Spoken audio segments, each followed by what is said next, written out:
To the church, to the rest of us, my name is Matt. I'm one of the organizers. And I have a quick question for you guys. Have you ever heard something that changed everything?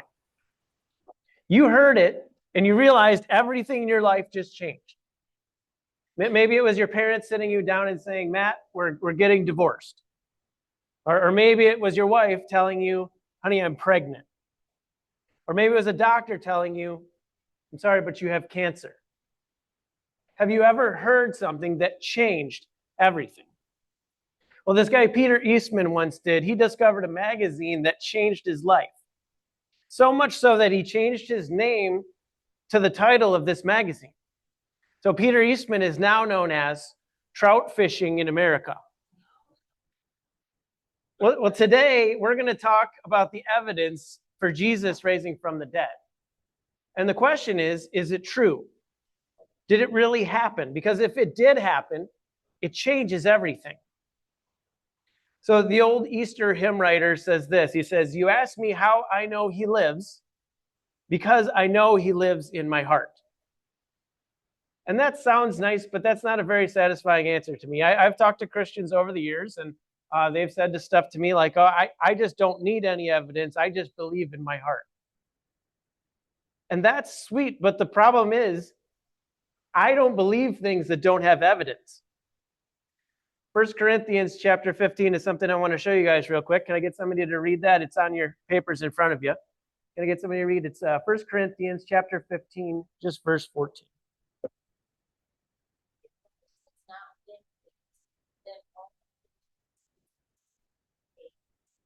Thank you, Melissa. So I totally agree. Like if he hasn't really been raised from the dead, then we are all massively wasting our time here. Like we should go home and do something else for sure. But the first question that I want to answer today is this. What did they say? What was the story according to these guys, Matthew, Mark, Luke, John, and to a certain extent, Peter and Paul? Now, their stories are recorded in separate books that were eventually bound together in what we know as the Bible, specifically the New Testament. I do feel it's important to point out these were all separate books or letters. It wasn't until the year 300 that these were in the 300s that they were all bound together under one book that we call the Bible. Before that, they were separate manuscripts. So the story starts out with the different gospel books. It starts out with Jesus, and he lived for 33 years. And the last 3 years of it, though, he went around preaching and telling everybody that he was the Son of God, that he was the Savior of the world. He was God himself. He was the Messiah. And I feel like it's important to point out that normal people don't go around saying shit like that. Like most people will today be happy to accept that, yes, I believe a God exists. And this guy, Jesus, many people will say, yeah, he was a good man and he was like a good moral teacher, right? But the problem is good moral teachers don't go around claiming to be God in the flesh. A good moral teacher wouldn't tell you that, hey, I'm the only way to get to heaven. A good moral teacher wouldn't say, hey, I'm going to die and then I'm going to raise from the dead 3 days later. But that's what Jesus said. So he was arrested. He was put on trial. If you know the story, he was executed via crucifixion. And that's our story. So that's what they said. And I want you guys to understand, if you were making up a story back then, you don't have the hero, the Messiah, die, right? Now, today, we have stories where the hero dies, right? Has anybody seen Avengers Endgame? Who dies in that one? Anybody tell us? Iron Man, yeah. So Iron Man, that movie's been out for several years, so I think we're okay with that one. Yeah, that's a whole nother topic for another time. Does anybody remember Braveheart? What was the guy's name in Braveheart? William Wallace, yes. Danny was the first one with that. So we have movies like that today, and we kind of consider that to be honorable when we see them die like that. But during this time period, in the first century, you would never want it to be this way in your story. Death was not considered honorable. And this story went out to Jewish people. The Jewish people were waiting for their Messiah to come, and at that point, they believed that the Messiah would never die. They were also telling this story to Romans because Romans were the occupying force in Jerusalem at the time. And Romans believed that weakness equaled death. So if you're making up a story, this is the wrong one. You don't have the Messiah die. But that's what they said. So the story goes on. Jesus is arrested. He's tried. He's crucified. And they bring this professional executioner in to make sure that he's dead. So they take a spear while he's hanging up on the cross, and they jab it like under his rib cage. I'm assuming it was somewhere right around here. And it says that when they jabbed him here, he didn't move, and just a whole bunch of blood and water came out. So they were making sure that he was actually dead. Not mostly dead, actually dead. If you guys remember that one or not. We could go move on. That was kind of distracting. But so at this point, Jesus is a dead, convicted criminal. And under normal circumstances, his body would have been thrown into a mass grave, and we would have never heard about him again. Except for at this time, there was this guy there named Joseph of Arimathea. He was a rich man, and he went to the Roman authorities, and he asked for Jesus' body. He said he wanted to bury this in his family tomb, brand new tomb that he just bought. So he gets permission from the Romans because they don't want to deal with another dead body. Nobody wants to handle a dead body, right, Gary? No, not at all. I know, that's why I just thought of that. So anyway, they take his body down from the cross, and from what we read, they applied about 75 pounds of spices to it. They mummified him, they wrapped him up in cloth, and they took him to this tomb of this guy named Joseph. And the tombs in Israel weren't like a graveyard that we have here in the United States. It was more like a hole cut in the side of a mountain. And they would have a big stone cut to roll in front of this whole tomb, and they would be done with it at that point. So the Roman government, though, because of all of the drama surrounding the life of Jesus, they posted a highly trained Roman guard in front of the tomb to watch it. They wanted to make sure that nobody went in and nobody went out. So they also put something, from what I understand, that's called a Roman seal over the tomb. Now, I've seen conflicting pictures of what this looked like. It sounds like it's some sort of cord, possibly wrapped in wax, that they would put in front of this stone. And if anybody moved it, if anybody broke that Roman seal, that would be instant death for you. They are going to kill you on the spot for breaking that thing. So this is what we read. This is what they said. So let's start out with what we can agree on. I'm going to call this minimal facts. So we're going to talk about 4 different things, and they're actually kind of multiple things, but I'm kind of trying to shrink it down to 4 points. So minimal fact number 1. So scholars today almost universally agree that Jesus was crucified during the reign of Pontius Pilate and buried in the tomb of Joseph of Arimathea. Now, I'm not just talking about Christian scholars. I'm talking about skeptical, antagonistic, non-believing New Testament scholars as well. I'm not talking about your crazy uncle who wants to say that Jesus never existed. I mean, if you go and tell that idea to somebody who's a historian, go to them and say, hey, Jesus never even existed, they're going to laugh at you. Because no other fact about the life of Jesus is better attested than his death by crucifixion. And I found that there's 5 criteria that historians use when they're considering the reliability of an account. So with these parameters, historians and scholars can have a certainty that something is accurate historically. And on this list, from what I read, they're only looking for 1 or more, and the more things that you have, the more credible this is. So I'm just going to read it for you. Historical claims are strong when, number 1, whatever it is that we're talking about, if there are multiple independent sources, they consider that to be much more reliable. Secondly, if there's enemy attestation about it, this is more reliable as well, because the person who's the enemy of whatever this thing is that you're writing about is usually going to be unsympathetic and often hostile towards what they're writing about.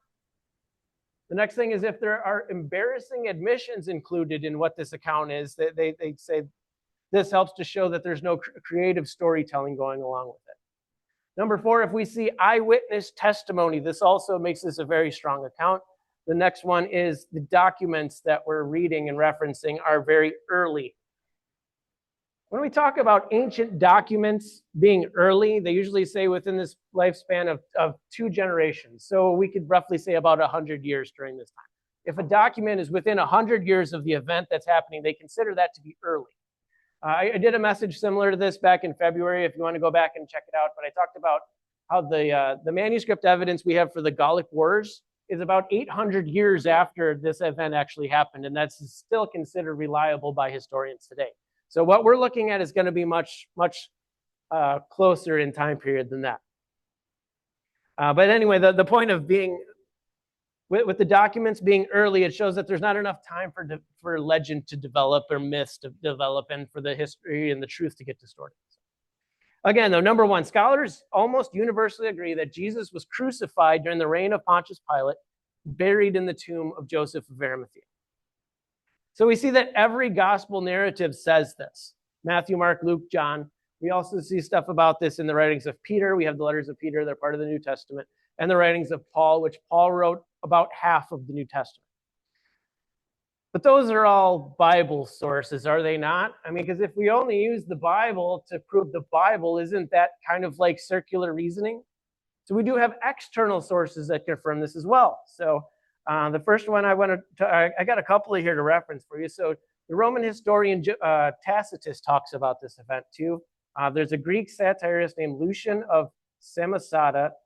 The Jewish Talmud also talks about this, but that document actually came out a lot later. But the one I want to specifically show you guys today is this.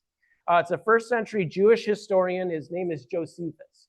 Now, the Jews and the Christians were at odds at this point. So we would not consider the Jewish testimony about what happened to the Christians to be anything other than hostile. So here's what Josephus says, reporting history that happened. He said, Pilate, at the suggestion of the principal men among us, condemned him to the cross.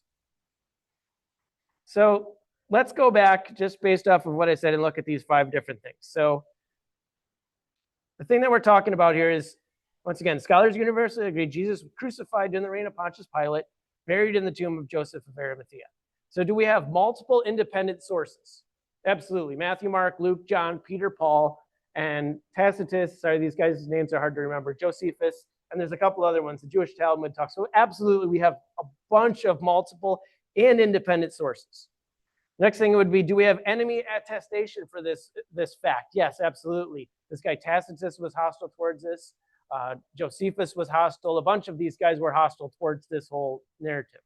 Are there embarrassing admissions as part of this manuscript? Absolutely. The fact that your Messiah was crucified, that was very embarrassing. This was not a fact that you wanted to put. This is not what their idea was, is that the Messiah was going to be crucified. Is there eyewitness testimony? Absolutely. Matthew, John, and Peter were all eyewitnesses of this event. Lastly, are the documents early? Definitely. So the writings of Paul are very early. Matthew, Mark, Luke, and John are all considered to be very early. And the external sources that we have are late 1st century, early 2nd century. Absolutely, they're early documentation. So that's all 5 of the markers on this one. So this is why historians universally agree that, yes, we do believe that this is true. And once again, we're not talking about crazy uncle. I know everybody's got this person that says, we think Jesus never even existed. This is a nuts idea. So, next thing, minimal fact, number 2 of 4 that I got here for you. So most scholars agree that there was an empty tomb.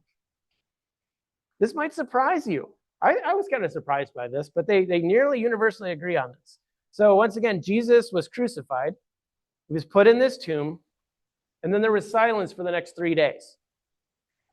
If you were a friend or a follower of Jesus, you went into hiding at that point because you knew that if you were associated with Jesus, you were going to be the next one put on the cross.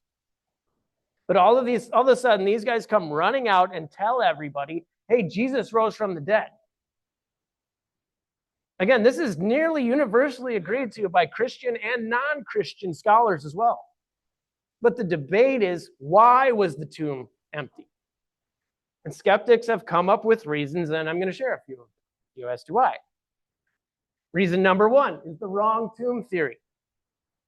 So Jesus' body, it was just in a different place, right? The tomb wasn't really empty. They were just stressed out and confused. I mean, Jesus didn't really overcome death. They just went to the wrong location. But this doesn't really make any sense. I mean, this guy, Joseph of Arimathea, he purchased this tomb and he just forgot where it was. And the Roman guard that was guarding this tomb, did they guard the wrong? I mean, that doesn't really make a whole lot of sense. And the Jews and the Romans could have easily squashed this whole story by just producing the body of Jesus. Here he is. And they had every motivation absolutely to do this at this point and crush this whole movement. But it also doesn't account for all the people that said that Jesus appeared to them. We're going to talk about that in a little bit. So the wrong tomb theory really makes no sense. It's completely baseless. It's not based on any data or evidence in any way. But then again, we can agree that the tomb is empty, but why? The next reason that I've come up with, or that I've seen, is the swoon theory. I don't know if you guys have ever heard of the swoon theory, but it's the idea that, yes, Jesus was crucified, but he didn't really die. They pulled him off the cross, they buried him. 3 days later, he walked out. Not because he overcame death, but because he never really died in the first place. This is a very recent idea, actually. People didn't think this in the first 1,000 years after this event happened.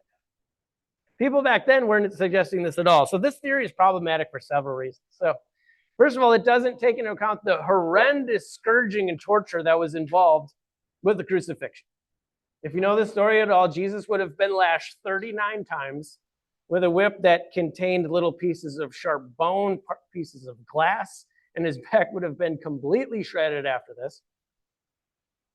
Besides that, they put the crown of thorns into him, and I don't think these were little thorns.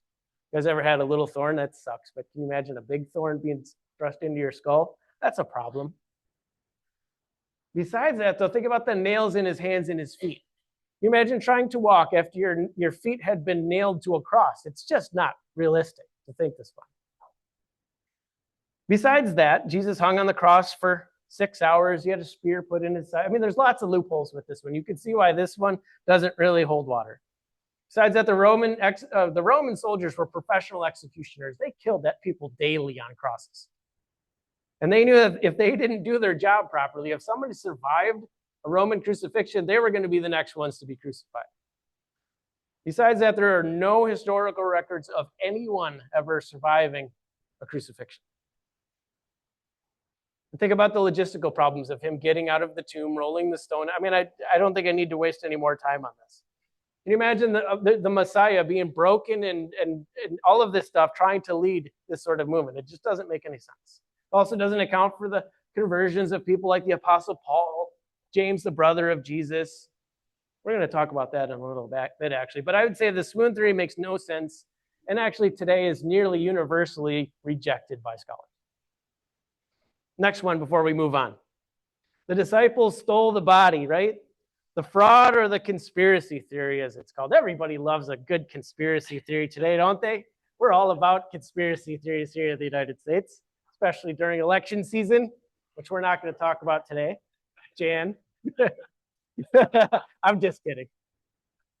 So this is actually what the Jewish leaders claimed at the time, which is actually good evidence for the tomb being empty. This is kind of why they accept that, yes, the tomb is empty, because they tried to explain this away as they stole the body. So you see how it corroborates that? We know the tomb is empty because they came up with excuses as to why the tomb is empty. So again, we see the enemies of Jesus confirm this stuff. This conspiracy theory. This would have been by far the greatest hoax in human history. But it goes against everything that we know about the disciples and Jesus' ethical teachings on these sorts of things. So there's lots of holes in this one. So first of all, these guys, the disciples, they were fishermen, tax collectors, and they went and overpowered this entire unit of Roman soldiers. And then they rolled this giant boulder out of the way, took the body without anybody noticing. I mean, there was a guard posted there. And then they went around doing this whole Weekend at Bernie's thing. You guys remember that horrible movie? Like, hey, we got Jesus, he's over here. It just doesn't make any sense at all.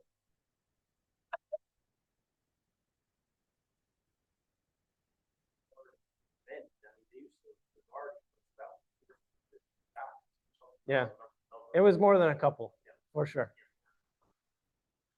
So, no, I think not, probably not. Alan, do you have something to share with the class? So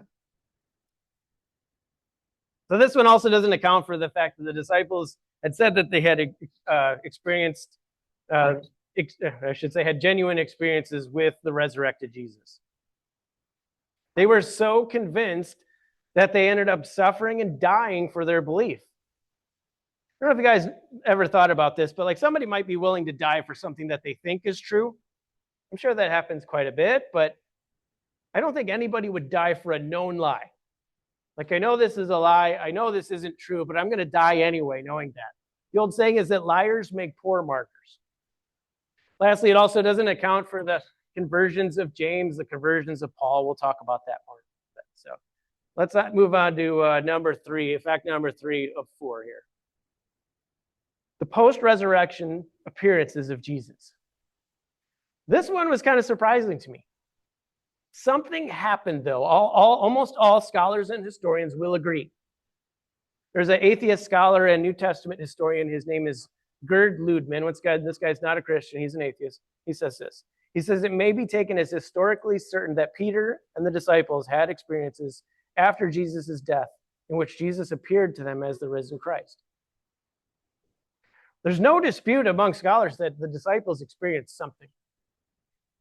Now, from what I read, what I'm going to have you guys read in a second, is that this is the earliest writing in the New Testament here. It's the writings of Paul in the book of Corinthians. In terms of the time it was recorded, I believe they say that this was written within 10 to 15 years of the death of Jesus. So extremely early in terms of manuscript evidence. So this is what they were going around saying. So can I get somebody to read for us? It's 1 Corinthians chapter 15, verses 3 to 8.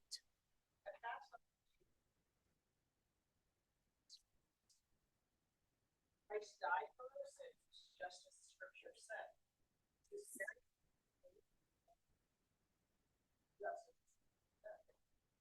He was seen by Peter and then by the 12. After that, he was seen by more than 500 of his followers, most of whom are still alive, though some are dead. Then he was seen by James, later by all the apostles. Last of all, as though I had been born at the wrong time, I also saw him. So this is pretty cool. I didn't realize this for the first 20 times of reading this verse over the years. But this is what you would call a creed. Maybe you guys have heard of this as being, it's not like the band Creed, or it's not like Apollo Creed either. But a creed, I had to look up the definition of it because I'm like, what is it actually defined as? And it says, a creed, also known as a confession of faith, is a symbol or statement of faith, is a statement of shared beliefs in a community, often a religious community, which summarizes its core tenets. Okay, so that was a lot that I just threw at you right there. This is basically what the early church for the first couple of years was going around saying. This is why I don't understand Greek writing. I don't think anybody else here does. Nobody? Okay, good. So from what I read, the style of literature that this is why they're able to tell that this is the early creed that the church was going around and saying. And nearly all scholars will agree that this creed dates back to between 2 and 3 years of Jesus' crucifixion. They said 3 years at most. So they were going around telling people this whole thing about he appeared to me, he appeared to the disciples, he appeared to over 500 people. That is extremely, extremely early in terms of manuscript evidence. That is the gold mine right there. That is unheard of that they would have that. So it's important to point out, though, once again, the early dating. So historians, from what I see, say that it takes at least 2 generations for myth and legends to develop. There just clearly was not enough time for that to happen. So let's keep going on, though. So the story goes, Jesus was in the grave for 3 days, and then he rose from the dead. The interesting part was who he was first discovered by. Some women went to the tomb, and they found it empty. And they eventually saw the risen Jesus. So the writer of this story has the first eyewitnesses being women. I'm sorry, ladies, but women's accounts were not credible during this time in history. A women's testimony would not have been admitted in a court at all. Let me say that again. A woman's testimony would not have been admitted in court at all, and they would have deemed this to be completely unreliable. There's another historian that talks about Jesus, another guy, he's an atheist, he's hostile towards Christianity. He says this, his name is Celsus, a Roman historian from that time period. He says, their entire belief is based on the testimony of some hysterical women. Gary, women don't ever get hysterical, do they? Of course not. I'm not touching that, but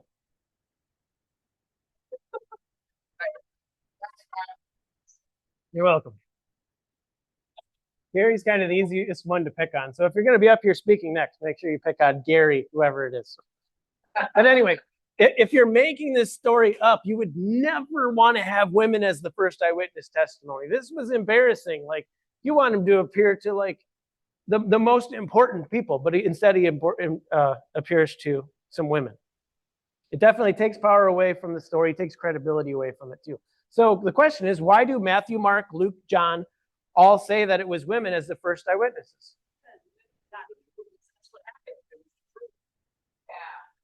What's the most reasonable, I'm asking it in a funny way, but what's the most reasonable explanation based on the evidence?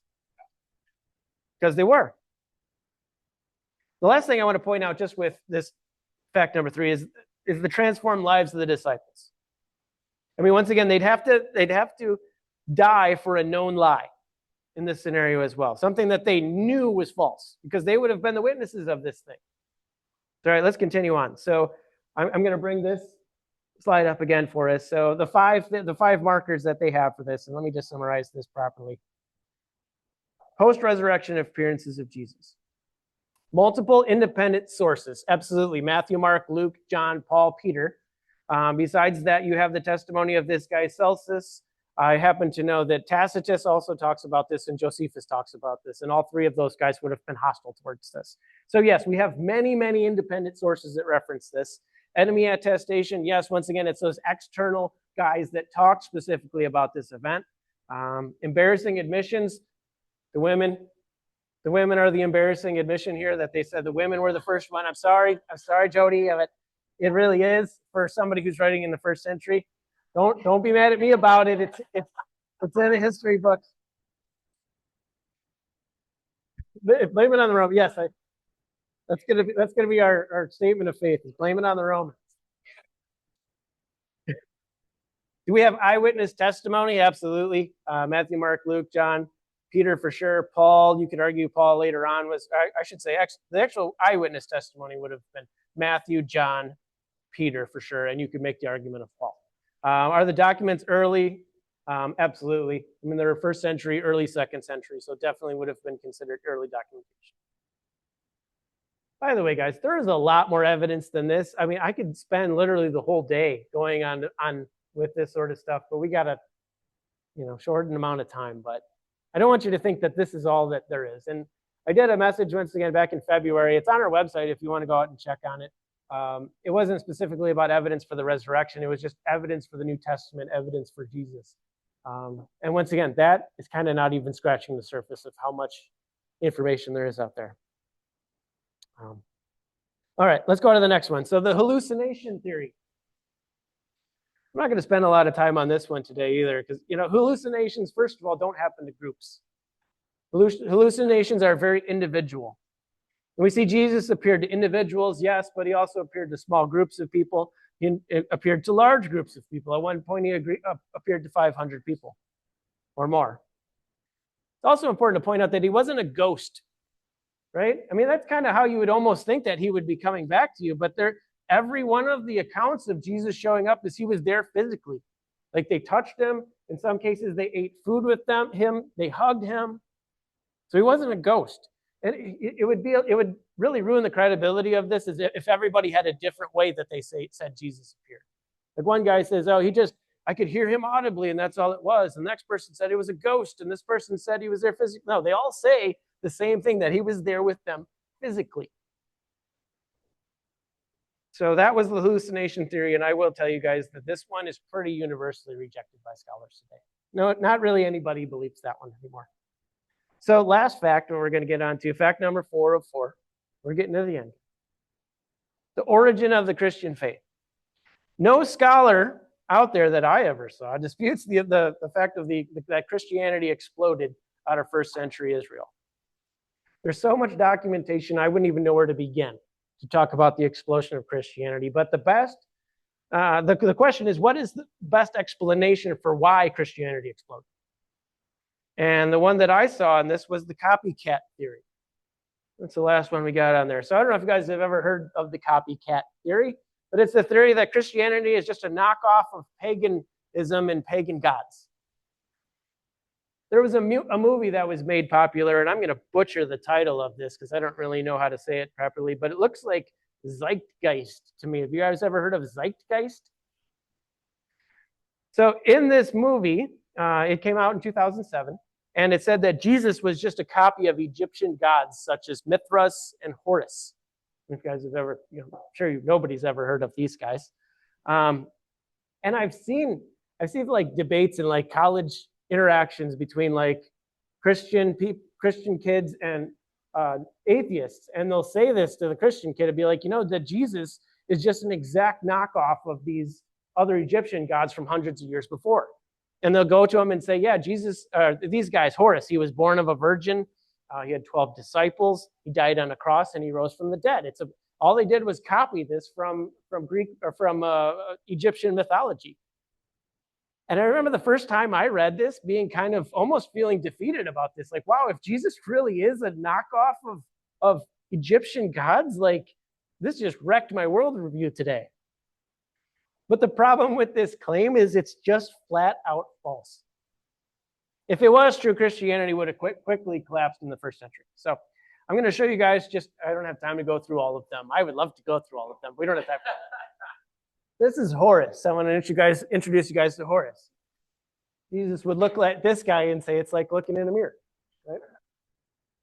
So Horus, in ancient Egyptian religion, was a god in the form of a falcon, whose right eye was the sun or the morning star, representing power, and whose left eye was the moon or evening star, representing healing. This guy was not born of a virgin. He was born out of solid rock, it says. He had no disciples, and he didn't die on a cross or raise from the dead. There is one obscure painting of him where he has his hands out like this. It wasn't on a cross. He just had his hands out like this in one of these paintings, and they tried to say this is a copy of Jesus.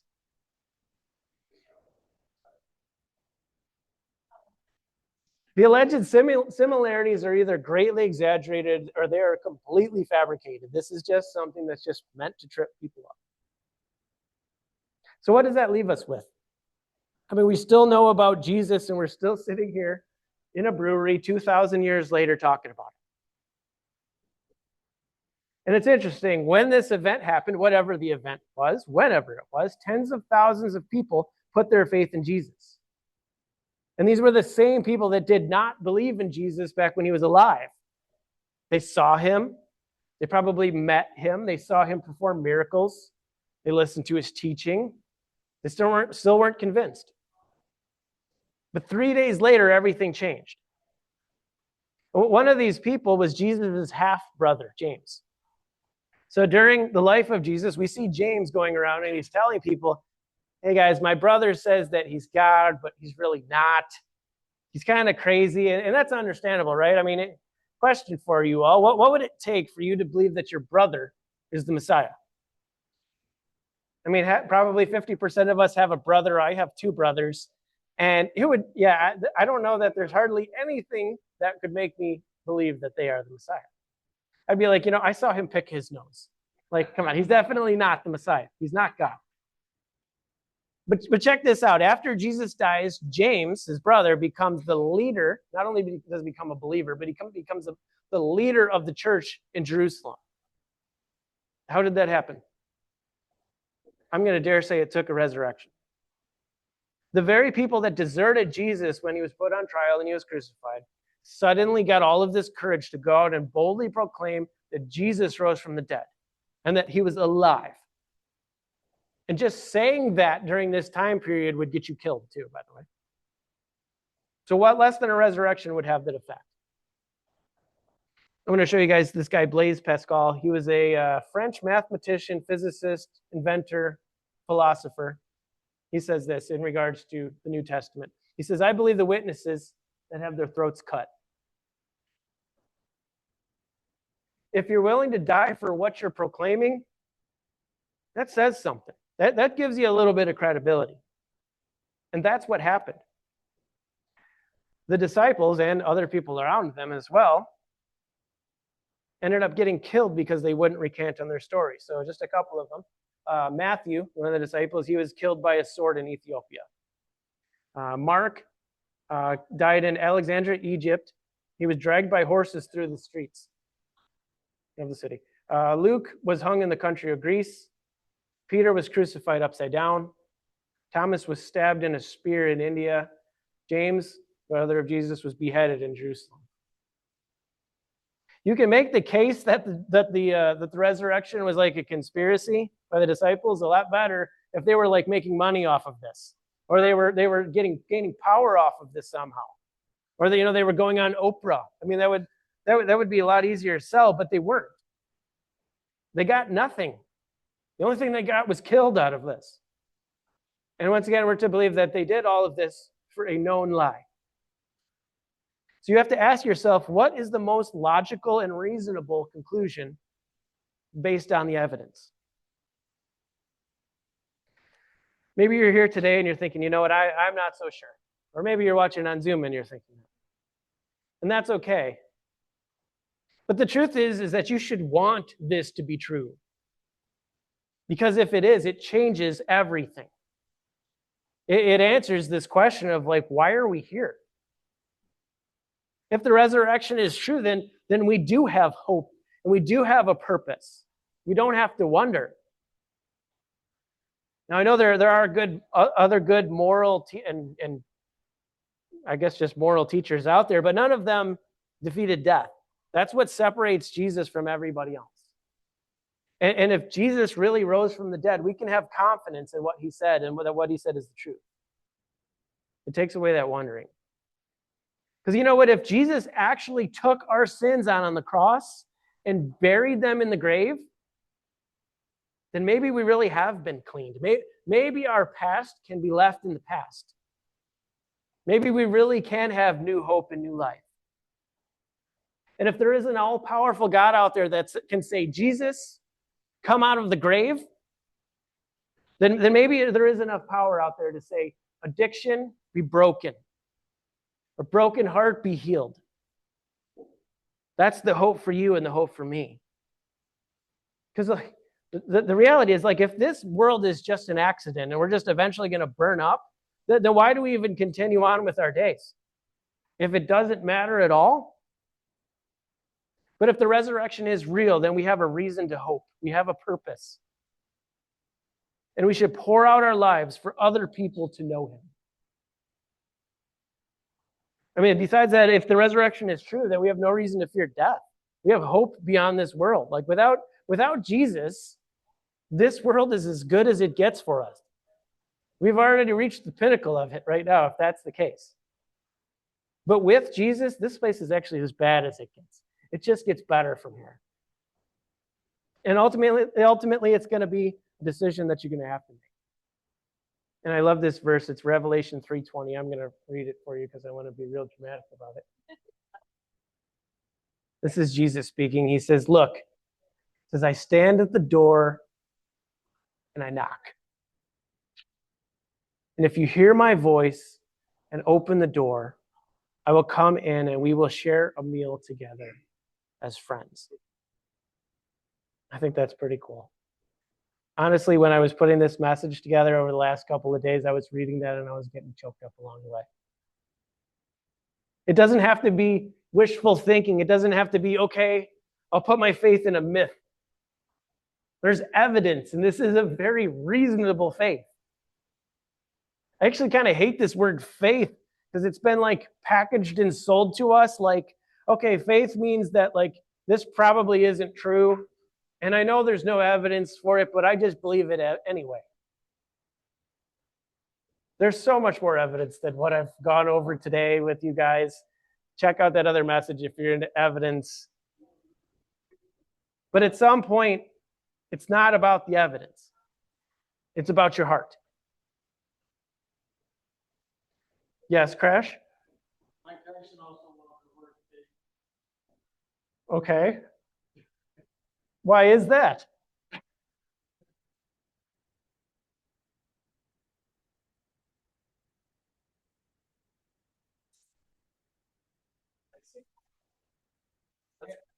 That's kind Anything else, Crash? Get it out of your system right now. All right. Once again, at some point, it's not about the evidence. It's about your heart.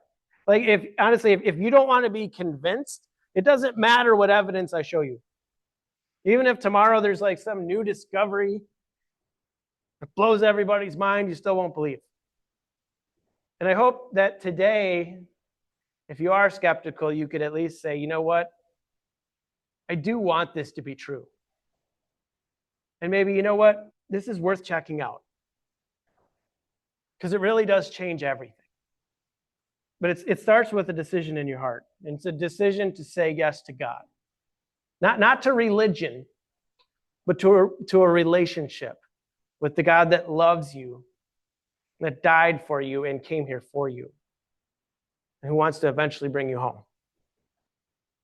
You make this decision by saying yes to his offer of salvation through his son. And you move into this relationship with God. But this starts in your heart. So question, is something happening in your heart today? I'm not just wanting for you an empty, like emotional high reaction. And maybe you're listening today and you're like, you know what, I'm not going to be convinced in 30 minutes. That's totally understandable. But I want to encourage you to take the next step and say, you know what, maybe there's more to this than I realized. Maybe the next step for you is just coming back next week. Jan, as we know, is going to give us a Christmas message. That should be fun. But if you want to talk more about this, invite me out for, I love cigars. I love beers, so invite me out for beers. I will talk your ear off about this sort of thing. Or if you don't like either of those and you like coffee, like whatever your fix is. You can talk to me, you can talk to Leo, you can talk to Jan. You could even talk to Gary, I guess. We're beating up on Gary. He's not coming back next week. I